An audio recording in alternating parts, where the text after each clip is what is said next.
Shout out Manscaped. Oh, come on. If you're not manscaping right now in this weather, you are balmy. Bruh, this is the weather that you need. This is the weather for Manscaping. Bushwhacker and your everything, fam. If you're not manscaping with this weather, that's suicide. Use the code WINNERS, 20% discount. You need your aftershave, so go get your Manscaped aftershave. You need your bushwhacking thing to bushwhack your thing.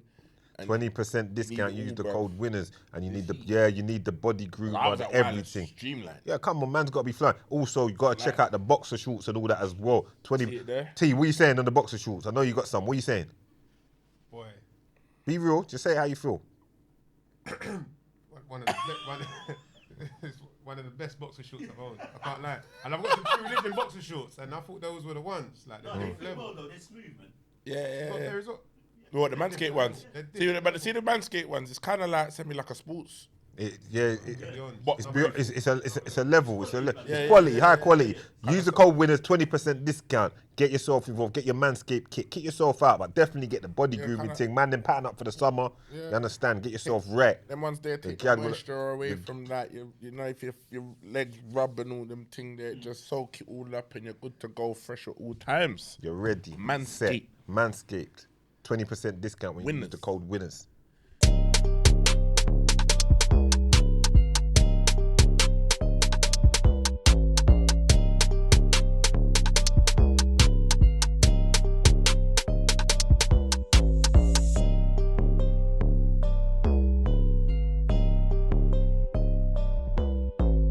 Shh.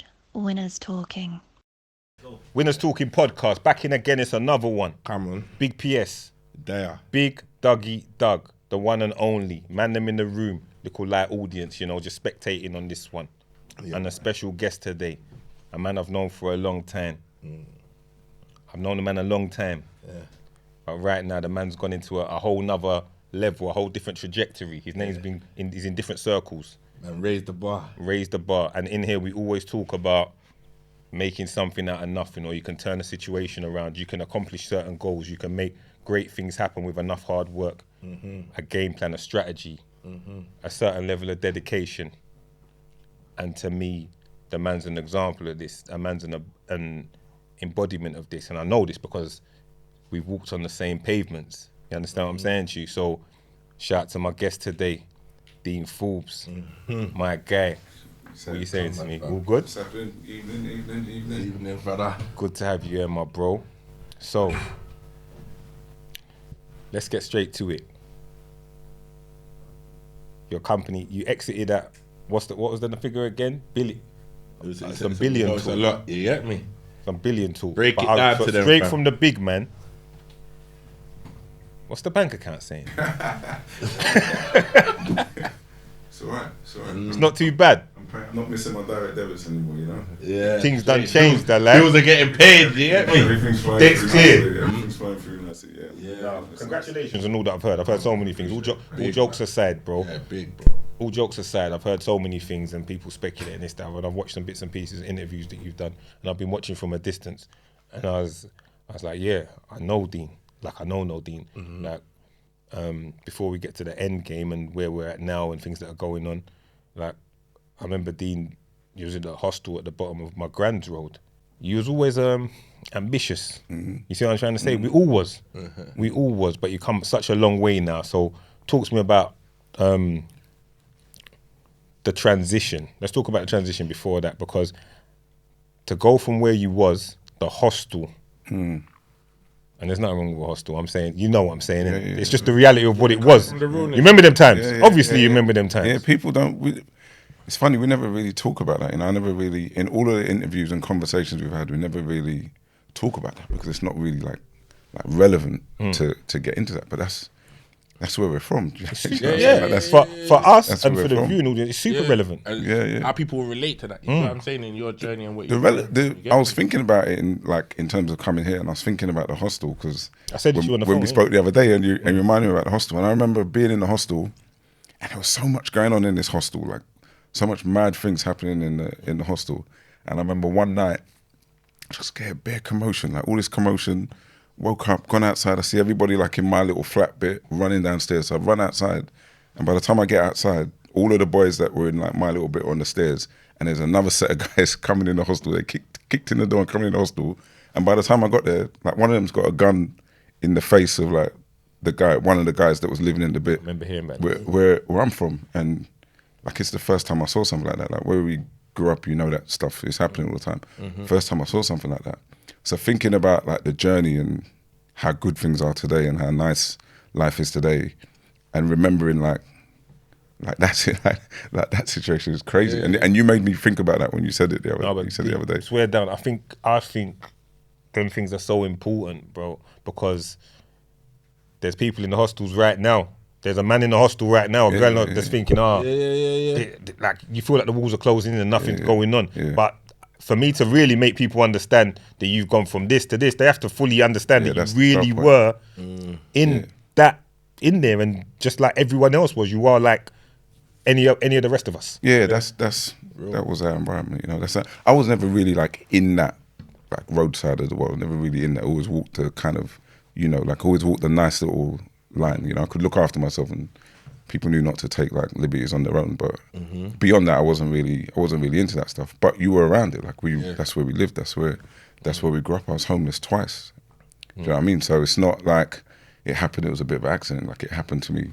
It happened to me twice. But now, like that's a superpower to me. Do you know what I mean? And that's what I say to a lot of people that see when you come through that, like any meeting you're in business wise, any money conversation you're in, and you've lived life like with zero, like tin milk, you know, corned beef and rice, like back when it wasn't fashionable. Like, that's how when you live life where that's how you're living, and then you find yourself in this situation, and people threaten you or you know try to tell you they're going to take things away from you or whatever. You think, well, it's not going to be worse than what I already came through. You know what I'm saying? Like you can't put me back to worse than I already beat. So, like it's an advantage. It's an advantage now. It's not a disadvantage at all.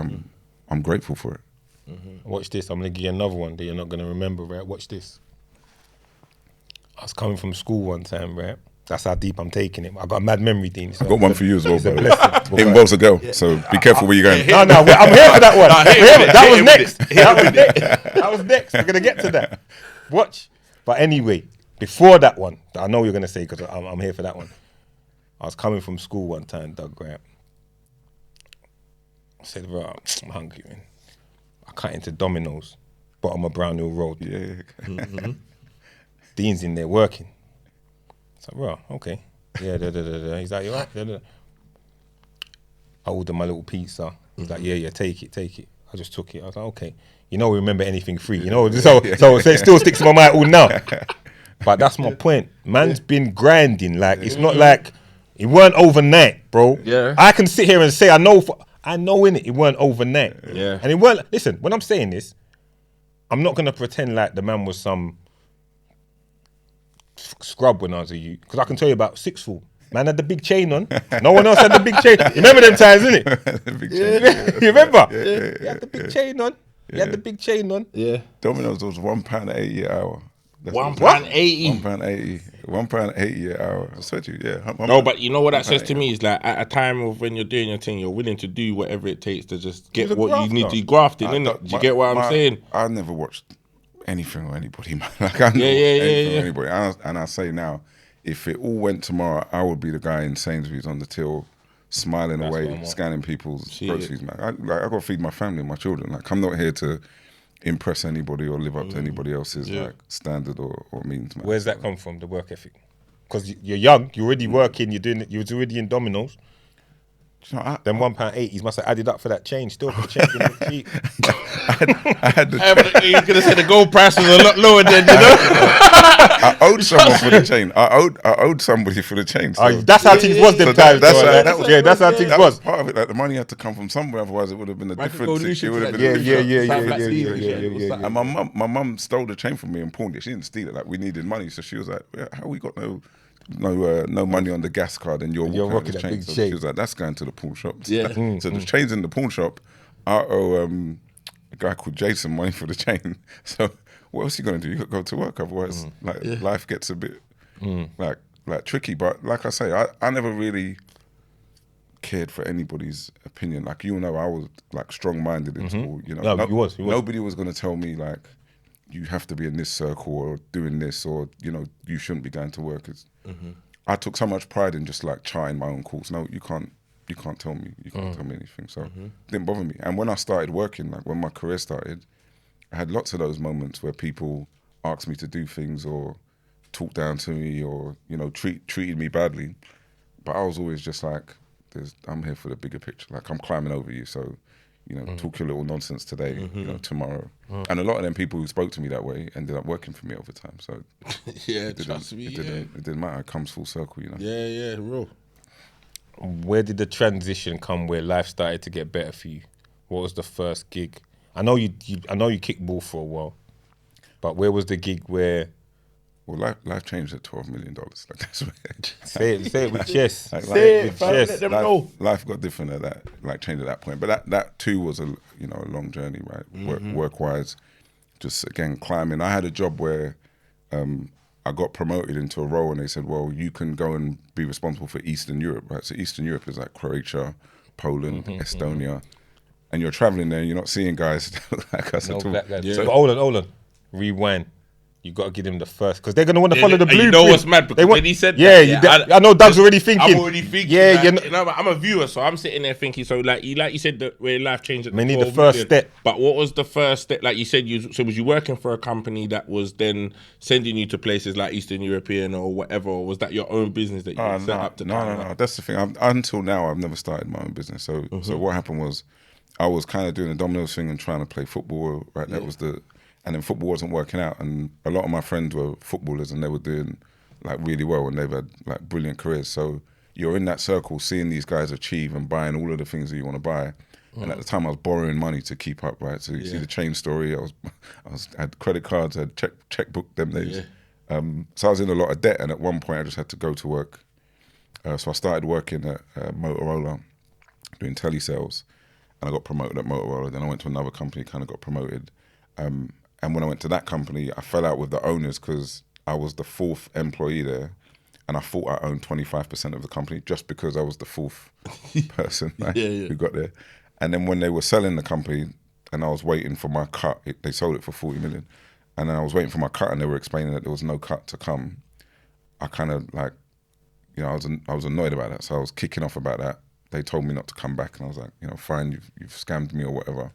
So the next company I went to, I was so sharp on the shares thing because I felt like I just got stiffed because of the shares. Yeah. So when I went to the next company and I was doing well again, and they were like, well, we're going to take you from 25K a year to 30K a year. I was like, whoa.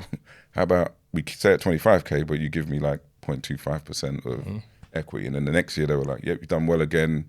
Let's give you another 10 grand. I was like, well, I'll take 5 and you give me another. Right. So I kept doing that. And I got to a point where I was running a big part of the company just because every year I was doing better and better and more successful. People were leaving, and I was going, well, don't hire another person. I'll take care of that. And then, I ended up kind of at the top of that company, like next to the CEO. I was running half of the company for him. And then that company got sold for $550 million to Oracle. And I'd been there 8 years by then. And every year in the review, I was saying, just, you know, keep the cash a little bit. I'll take another percent. I'll take another percent. So by the time it gets sold for, you know, 550, and you've got however much percentage you've got, it's, you know, 1% of 550 million is 5.5 million. So it's a lot of money. Yeah. You know, so by then I was in a really good position. But that only happened because of the thing that went wrong before, right? It's only because that went wrong around the shares where when I went there, I was like, that's not happening again. Give me my due. We don't lose, we learn. You learn from that. Of course. And you didn't just flipping turn bitter and not continue on. I was angry. Like at the time, it was like... Brother, I was angry for you when you said the amount of money that got left on the table that you got But it's mad for. though, because even the angle, like, people wouldn't even think that. Like, you see, like, when people, like, go for promotions or try to get pay rises, everyone's more just concentrating on what their money that they're trying to get out of it. Whereas man's, like, actually thinking about, right, now actually keep the bread. Let me just get a little something, which people don't think to do that. Like, what even made you think to kind of... Doug, it wasn't intelligence or smartness, right? I found myself in this company working hard. I was very happy in the company, and then and I was there from the beginning, and then it got sold for 40 million. So I just felt like I was due part of it. Yeah, I wasn't due part of it because the people that set it up, they remortgaged their houses. You know, they took their kids' savings and they built that company, right? So I had no I had no rights to anything, but I thought I did. And when I could see the real 40 million deal being done, so I knew there was money flowing. And I was convinced I'd missed out. So it was only like bad luck and a bit of ignorance that sharpened me to this shares and equity thing. So the next place I went, I was like, that isn't happening again. Nah. Like they're gonna give me my dues. And they did. They did. That's dope. You're voted one of the most influential black people, yeah, on the, what was it, the power list? Yeah. How did that make? Twice. Okay, let's make sure that Get it accolade is right, correct. you know. Yeah, 2021. Hey, make sure I say right twice, you know. I'm just playing 2021. with him. I'm playing with him. No, that's how we played. Something never changed. 2021 and 2022, right? Yeah. How's that make you feel? You know, for years, I've been lucky. Like people reach out, they're like, you know, black people in tech, you're one of the top, or black people in this category, that category, and I'm always a bit like, I don't want to be recognized or judged as being the best black, like anything. I don't. Do you know what I mean? Because when I go to work, I'm competing with white people. So when you tell me I see 10 black people in senior positions in a year. So when you say to me I'm the best, you're saying I'm the best out of 10. It's not a big number. So I don't. It never really made me feel good, right? And I never wanted it to be divided like that. Because if you come and tell me that there's a top list of white people, then I'm not going to feel good about it. So I didn't like the list until I was on it. No, not really. But when we got the magazine for the list, and I was showing my kids, and my kids were going for the list, and they're looking at it going, oh, like Pat McGrath, like she's a billionaire from cosmetics, black lady. People like Jackie Wright, top lady at Microsoft. Like just different powerful black people that aren't playing football, that aren't in the music business, aren't in the entertainment business. And I watch my kids start thinking about their career and life because it's suddenly like relevant to them. Do you know what I mean? And it was at that moment I'm like, well, yeah, this is like for the people coming behind us, this is important for them to see that there's a lot of different paths. So it made me feel good at that point. Up until then, I was like, I think it's like divisive. I'm not sure it's helpful, but that moment kind of showed me it is. All right. So you hit the mills. We say 12 mil was the first big, but what did you say a minute ago? $12 million. $12 million. Was that what you said?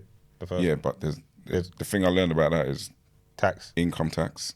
So you said America, right? It was America. So the tax will be heavy. So it's dollars, first of all. So you have to change dollars. The conversion means mad. And back then it was probably eight for 12, right? Then income tax, because the stock structure was wrong. So I learned about stock structure. If you structure it one way, you pay 19% tax. You structure it another way, you pay 50%. So 8 became 4. And then by the time you buy yourself and your mum a house, Yeah. All right. So after you bought mum a house, you bought yourself a house. What was next? Cars. Yeah, all of the things we grew up dreaming. come on. That's why I asked. I So presume. we just did the like trips, parties. We lost our mind for a few months. I know you've got an original next to you. You still with a lot of the same people, or do you find that life separated you over the years? Or did life separate, were there people that were around just before the money that maybe there's been a transition where you can't have them so close? They've started to be a bit funny, because people always ask this of us, like, as the circle has to change, as you become more successful. Like it has. Most of my friends now are people I've known for years. So I've got 2 sets of friends. My work friends, Of course. and then there's the people I've known, and most of those people I've known for 15 years, 20 years. Like we've been friends since like 12 years old. Do you know what I mean? So that circle is very, very small. That's like 5 or 6 people who are in that circle. And yeah, along the way, like people I was close with kind of dropped out. I don't think I've seen a lot of this. Like this discussion happens a lot. For me, I don't think it's like jealousy or anything like that. I think like our lives changed like in different ways. That's why I said, the change. So life just changed. Like the things that I want to do when I'm not working, the places I want to go and spend my time. You know, maybe those people. Growth. Yeah. Yeah, and the only dimension of it, which is a little bit, I think, unfortunate, is, you know, I feel like your friends are supposed to respect the change in you. Do you know what I mean? So when I talk about those 6 people, there's 6 people who will say, okay, we're all going out on Saturday. And then they'll get to the place first and they'll ring and go, yeah, this isn't for you. Like, you can't be coming in. Like, this is not a place for you to be, for whatever reason. And then I can stay away. Versus other friends who you've grown up with who take the attitude of like, well, we've always come to these places. Like, this is where we've always come and partied and done whatever. So why can't you come in now? Like, what are you doing? Why can't sometimes their horizons some people's horizons aren't broad enough to understand certain things. It's limited. Some people only know this is all they know, whereas you've become more seasoned and more worldly in it. But I don't even understand the question. Like, you know, why can't you still come and do what we was doing at 19? I don't know if I should still be doing. I don't know if we should still be doing the same things. You shouldn't. But we evolved though in life, innit? This is the thing, innit? But you want to Constantly judge me because I don't want to do what we was doing. You know, we used to just eat chicken and chips and it's like, you think I work so hard to still be just eating chicken and chips? Trust me. But don't judge me for it. Like today, I just don't want to do it. Sometimes chicken and chips in it, but it's not. But it's real though. The people that are shiny, like this ain't where you need to be. Is they're understanding, man's where you are and your surroundings and where you need to be in it. Do you know what I'm saying? And I value that, and I love them for that because I think that's them like looking out for me still. Yeah, of course. I mean, they're like, no, we need you to do that and that tomorrow. We still need you to keep pushing forward. We can't have you in these places. I value it so much. Yeah, because we spoke about it like in the previous episode, called it like Protect the King. And like it's the same sort of Protect the king. Protect the king, like it's the same sort of thing. Like you're not gonna. Why would man draw you out to come to a place where potentially you could get followed home? Like, do you get what I mean? Like, especially if it's on Anything the hood can or happen. anything can happen. The bottom like, line is you're not meant to be there. The So bottom man line- ringing you up and telling you not to come. It's that's man the for you. one. They're protecting the Is king. what I'm saying is They're protecting the yeah, king. trust me. Because at the end of the day, like, options are limited, and some people won't find a successful route or a way to improve their lives, their families' lives. You have. Now, by default, as we're close, some friends get so close they're like family. You're in a position, you're making things better for everyone in some way, shape or form. Not from a level of expectancy, but I just mean things will improve. You're in a position where we can make things better. Right. You're the one. I'm protecting you at all costs. I want you to do well anyway. I want you to just keep going, bro. Yeah. Keep going, you understand? Keep pushing, doing what you're doing. So I'd be the one looking at the spot and saying, no, don't come here. yeah. This isn't for you. Yeah. This isn't for you. And Or they get irate, like for real. they get irate when, you know, certain things pop up on social media about like money things and that, and then the phone just starts going and they're like, you see, you're making it hard for all of us now to keep you safe. Like, what are you doing? You gotta stop doing this stuff, man. Just sit in the house and don't go nowhere. So they start getting irate. But I appreciate it, man. I think it's So talk about the business now, D. Talk about what you're doing now, as far as some of the things that you've got going on at the moment. we got a lot going on. So the company we sold for €1 billion in Take a moment. Say it again. Yeah, that was a special moment, man, because I've been working on that for years, and we like me and my friend, we talked about that in 2020, and I was saying to him that's the next thing to come. So for it to happen was a big deal. So I'm still CEO of that company, and I think we can do 4 billion within 5 years. So that's the next big thing for me that I'm working on. There's a big investment company that have asked me to be like one of the partners of that company, so one of the people that kind of run that operation. And that's a fund that's being invested, that's 1.2 billion. So I'm one of like 4 people there's a bigger team, but one of 4 people that are trying to decide how that gets used. Pause. I was going to pause, but let it go. Good. So you sold the company for BN. Yeah. You still work for them. And then potentially you're going to sell it for 4 BN. Yeah. The company that bought it. Yeah. All right, break that down how that all works, because there's a lot of big numbers flying around and people are understanding how you're still in the seat and getting the check. So that company we sold for $1 billion, it's an interesting economic story. So you have a investor, private equity investor, say they bought that company, it's called Forterra. They bought it in 2011 for 17 million euros. That's what they bought it for. And since 2011, they've been building it, growing it. I wasn't there. It's been growing. Then I got there in 2020, and it kind of really picked up from there. So we sold it from that investor who owned 88% of it to a new investor for $1 billion. So they pay $1 billion, and it's a bit like a mortgage. Like they pay $1 billion to that investor. That investor goes away with that billion, so now they own it. And then what we do is we take that company that's doing 200 million in sales, making 60 million in profit, and we build it. We get it to 600 million in turnover and 160 million in profit, and then we'll sell it to a new investor at that point. So it's a little bit like, you know, buying a house, the value of the market, right? You do it up, and then you remortgage it. So you take the mortgage from Santander to HSBC, and you take some money out. So that's how that works. And at 4 billion, I think at that point, like I'll be done with that. But the same as we're selling that to different investors, I'm now a partner in another investor. So whilst I'm doing that, partner in another investor, and doing this with them, you know, in a different space. But part of that deal is they have to look at a certain number of businesses every year to invest in, like from our community. So I only agreed to go do that if they would look at, you know, a certain number of businesses from our community. Strictly tech. Yeah, Strictly technology. yeah, that's my expertise. Is the place I'm familiar is tech. And you're making sure it was important to you to make sure that they gave back to our communities. That was part of the deal. Yeah. In place. You specifically put that in place as part of the deal. Yeah. 12 days a year, and I get to choose the businesses that they. Can you name some of them or? Some of the businesses, Yeah, we're doing the first day at the beginning of September. So we're going to be running a little competition for businesses to kind of submit and say that they want to be taken a look at. Yeah, wait, is that through the tab? Through where? Is that through the church? No. Okay, no, because I heard something about this. Praying, but they've been praying that No, they're praying. No, it's nice because I heard something like one of the churches in Lewisham is doing like a dragon thing, like a thing where they're willing to put up a bit of money and people from the community can bring their businesses to it. So that's why I just thought when you said that. No, this is strictly That's not the same. This is a bunch of white guys who you know, ex-Warburg Pincus guys, big like great investors who are gonna do this. But that's important because that's like I've had a lot of positive reaction from the community. Like a lot of people have reached out and said positive things, but the negative things are always like, well, like, what are you doing? What are you doing? No, How are you bringing people through? I see that, and there's only so much that's you can why do, I'd give you the chance to say it for yourself. I've seen them comments, but you can only do what you can. Like, firstly, it begins at home.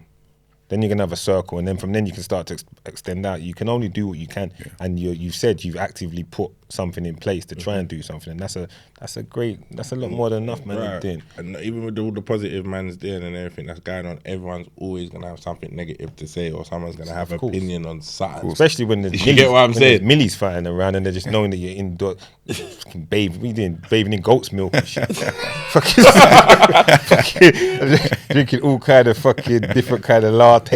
I know how this guy. Listen, I've known this guy a long time. You know, don't think he don't like to enjoy his life. You know, he likes to live a good life. What was you gonna say about this girl anyway? Go on, let's see if you've got the same story. Go on.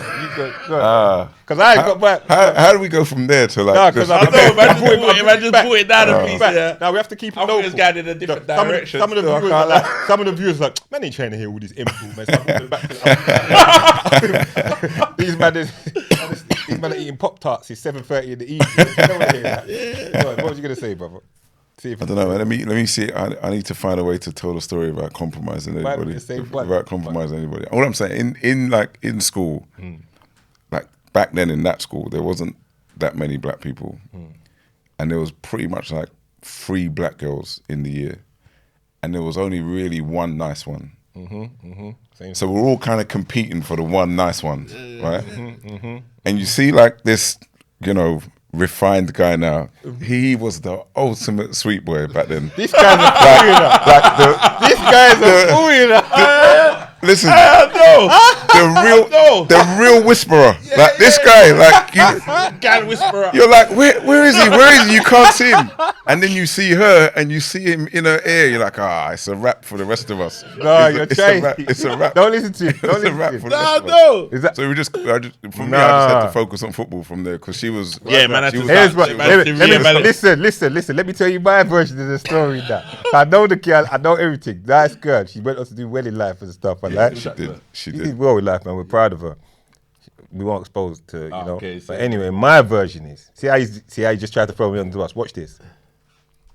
So we know the same girl, whatever. there was only 3 Chris black girls. No, there was only 3 or 4 black girls. Then she was the Chrisest one. My man said to me, listen, I think he had his chain in his mouth at the time. You know, taking out his mouth. So he's laughing because he knows it's true. He had his chain. You know the man that sit with the chain in the mouth, the long chain? He's like, see? He goes, listen. I got the Gucci link chain. Listen, if you get with her before I do. That's exactly what the man said to me, you know. No, I don't know. 100%. Remember he said we can edit any part out. That's what we edited. We'll edit it out. We'll edit it out. For the man in the room. You know where? Because I won the fucking bet. That's where. I did win the bet. But we'll edit that out. We'll edit that out. See, man, I think the man, the boys remember, you know. Nice girl. You get me? But anyway, let's get back to where we was before, because we kind of deep. We moved it around a little bit for a little levity. So now you're up. You kind of said what's next, but all right. Outside of that, what are you doing for? Is it just all work? What are you doing to just unwind, relax? Do you unwind? Do you find yourself just like, no, I've got to be on top of everything, or do you take time where you're just not working, not thinking about the M's? I love work. Of course you do. It's a privilege. It is. Oh man, I love it, and seeing like the fruits of it.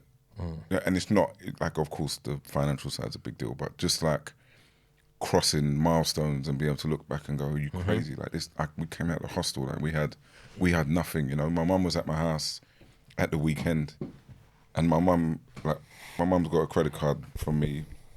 She's bought her friends a fridge, a washing machine. She bought trainers for all of my cousins. So just looking at my mum from where she was crying and didn't know what was going to happen to us, and my dad's doing, you know, crazy things around her and in the house. So seeing that and knowing that that's come from all of those things. So that's why I love work. Like the things it's let us all do, the good it's brought into the house, into the family, wider community. I love it. It gets intense, so you get tired. Phone don't stop ringing. I've fixed more boilers and cars in the family than you could possibly imagine. So it gets tiring. So every now and then I'll take like I'll have a big blowout, like a proper break where phone stays at home, laptop stays off, and we're going to do something, we're going to do something proper. How's your mum feel with everything that's going on now? Depends who you talk to. Like if she's talking to me, she's like, you're an idiot. You're an idiot. You don't know what you're doing half the time. It's amazing that you can pay your bills because I don't know what stupidness you're doing. That's how she talks to me. But every now and then you catch her on the phone talking to her friends, right? And she stunts like nobody you've ever come across. No one flexes harder than my mum. Yeah, well, if you want to go, I'll just get him to send the car for you. You know, just like she's just. But it's nice to see. You know, it's nice to see the whole family like that. And what was the motivation like? You see, like you touched on it, like for people like seeing your people and stuff. And I know we talk about like the money side of it and the business and everything else, but like with what you do, is it like are you breaking new grounds in terms of technology and stuff? Is that part of what kind of driving you forward? Because like in doing what you're doing, you get what I'm saying, kind of thing, like. Not so much the money side of it. Like the money comes with success, innit?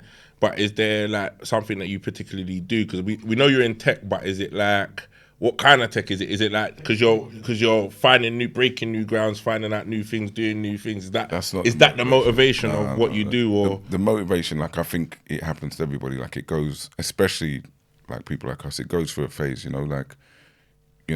You're desperate, so you want to feed and clothe yourself and take care of the basic needs of you and the people you care about, right? So then you cross that bridge.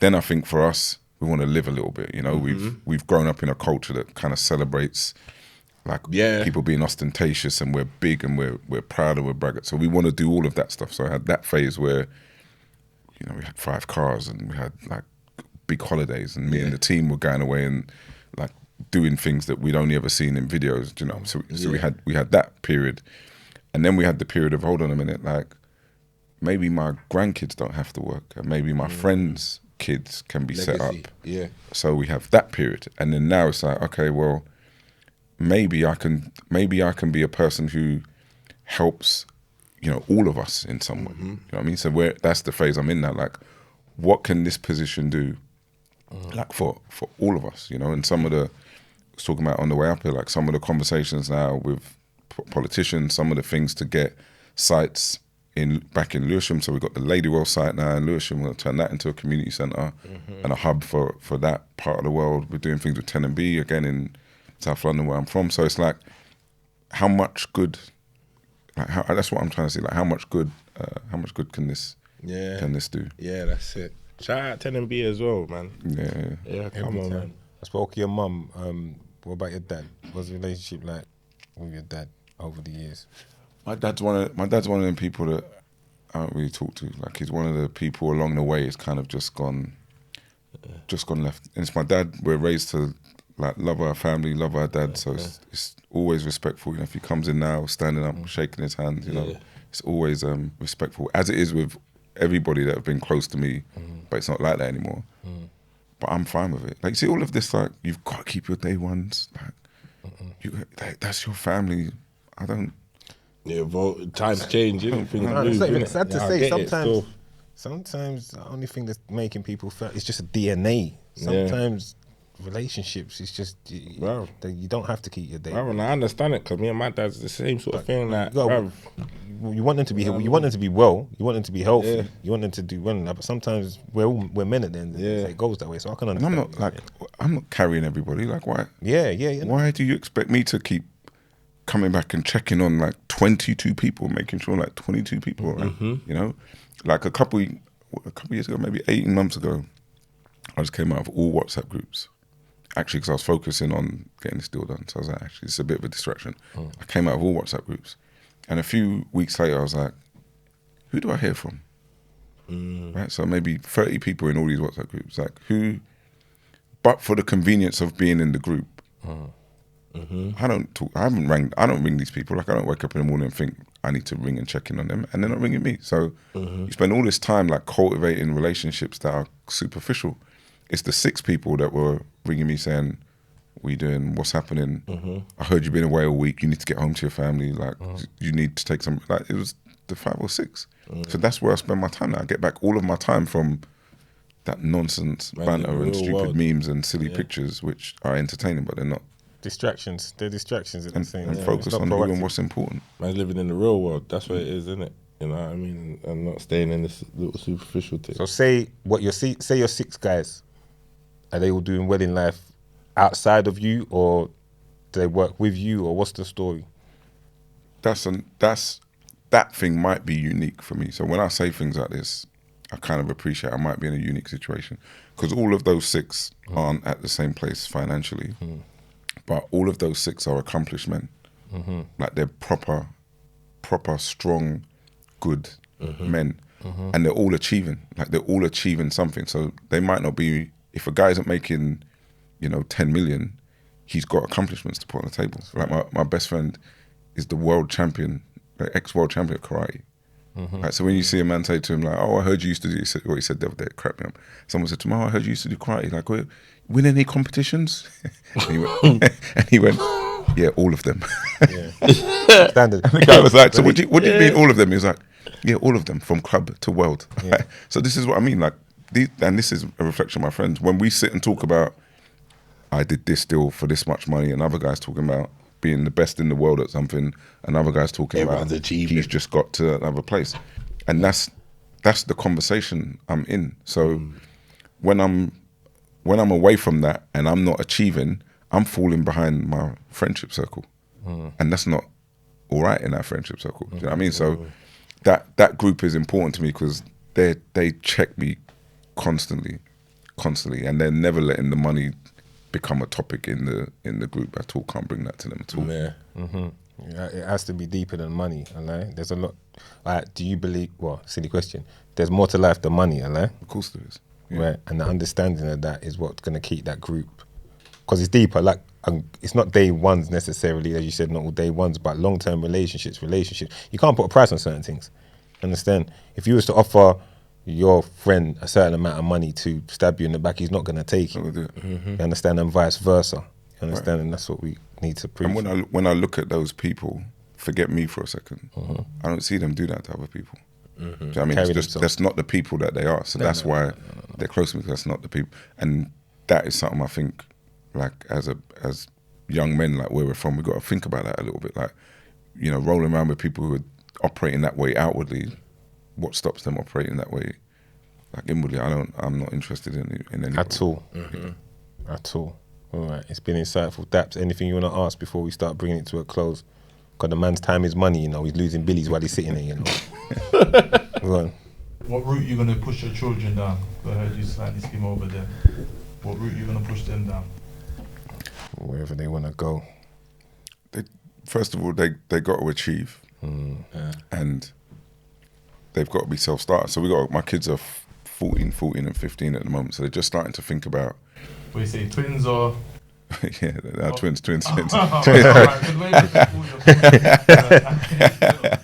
Before you continue, private school or public school? I'm not sending my kids to private school. There you go. See, we were talking it the other day. We had that's mad because we had a topic about this the other day. You're not sending kids to private school, right? Because, so, you know, I'm employing people now. So I employ, as an example, we can employ somebody who's been to Oxford, best education money can buy, lived the greatest life he could possibly live, and then we're talking, and I'm talking how we talk, and I'm saying, listen, I don't think this is good enough, and you need to raise the bar, and because this is how we talk, and we talk with our hands, and we lean a little bit, and the voice goes up a little bit, and you see people sometimes that come from that environment. This is the first time at 40 years old that they've been spoken to like this, and they have nowhere to go, like in terms of how to deal with it. And that is because they've lived in a really narrow lane for their whole 40-year existence, and that comes from private school. So that's why we send our kids to public school or you know, state school, so they can get bullied a little bit, so that they can fall over a little bit, they can have a little fight, they can see different people from different backgrounds,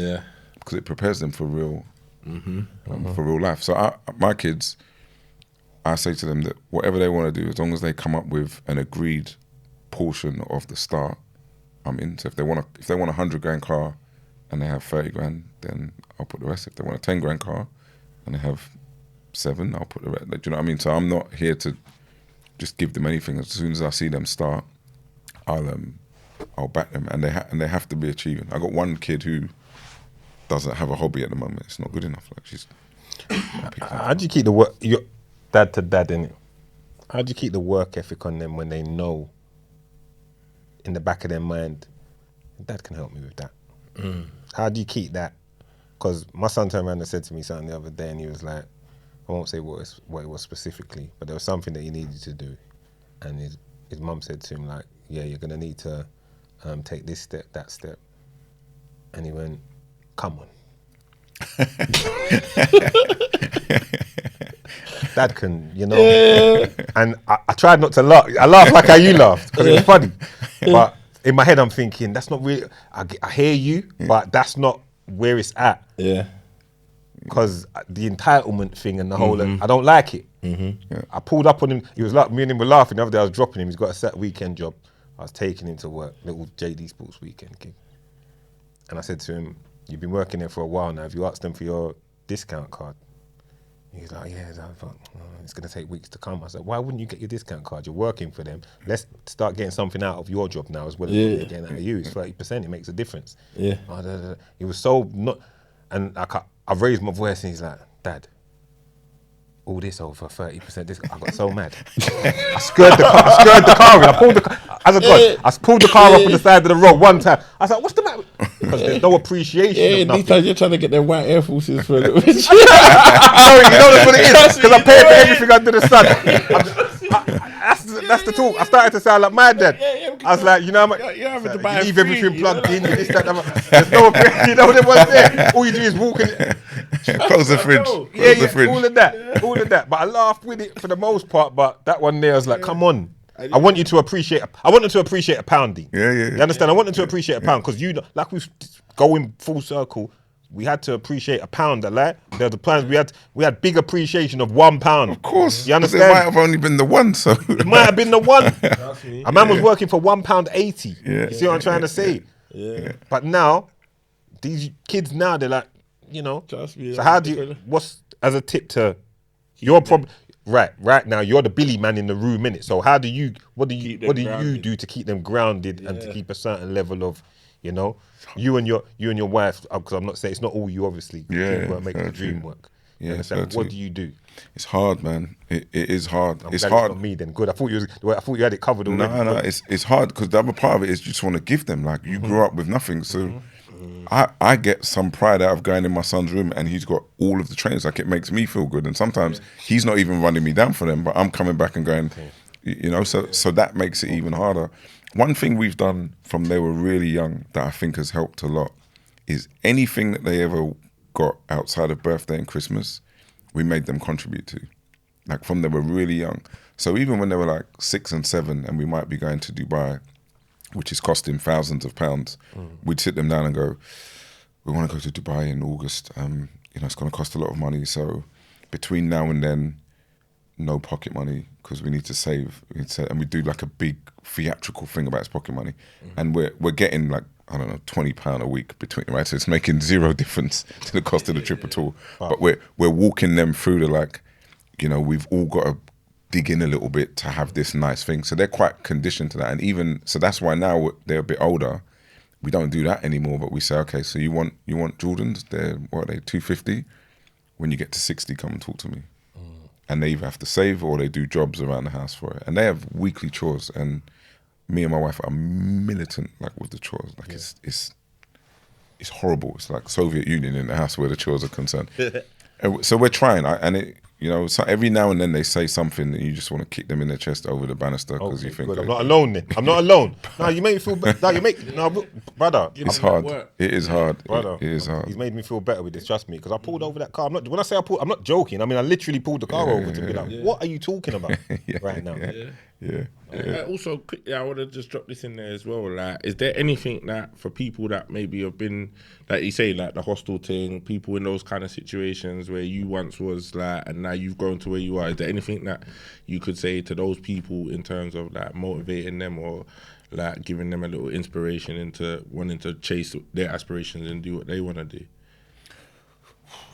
Like nowadays, everyone's obsessed with like immediacy. Like, you know, people kind of imagine that these things can happen tomorrow, you know, 1,000 likes later or 20,000 followers later, life can change. And it's true, like 20, 50,000 followers later, life can change for some people. For the majority of people, hard work is what changes your circumstances. Right? Hard work, commitment, dedication, discipline. These are the things that change your circumstances. And that's the only thing that's that's the main thing that's put me in this position. Plus luck. Like a lot of people have helped me, good circumstances from time to time. But I've always shown up. Always. Like I'm not late for work. I don't take days off of work. I made the most money I've ever made in my life with this transaction on Thursday. I had a party on Friday. And at 7:30 a.m. on Monday, I was at work. I absolutely don't need to be at work. Right? So the only thing I would say, and I know it's hard sometimes, and I've been there, but hard work, dedication, discipline are tools that everybody can apply. So if you're not even applying those, I don't know what you can expect then. Yeah, real. That's a solid way to end this episode. Yeah, come on. Dean, it's been great having you here. Trust me. Hopefully it won't be the last time. It's been good to see you as well. Because I love to see my original people. I love to see people from back then and from the man, and I love to see them do great things. So when I saw everything that you're doing, just watching, I'm just happy. I just big it up. Thank you. Not big it up enough. And Appreciate it, man. just keep doing what you're doing. Thank you. On, man. And yeah, just keep pushing forward. I'd say we're supporting, but you're doing all right as it is, you know what I mean? But we're with you. We're with you. But rooting. We're rooting for you, know, like that. Man, love the journey. Because it's a walking testament of what we talk about in here. You understand? Motivational, bro. There you go. It's inspiring, motivational. man. It's inspiring. Thank you. Yeah. Appreciate it. Wish Thank you you all the guys. blessings in your future ventures and deals that to come. You know what I'm saying? And just keep pushing, man. Thank And you. we wrap it up Love on it. that note. It's another one. Come Yeah. on, fam. Good work. Stat.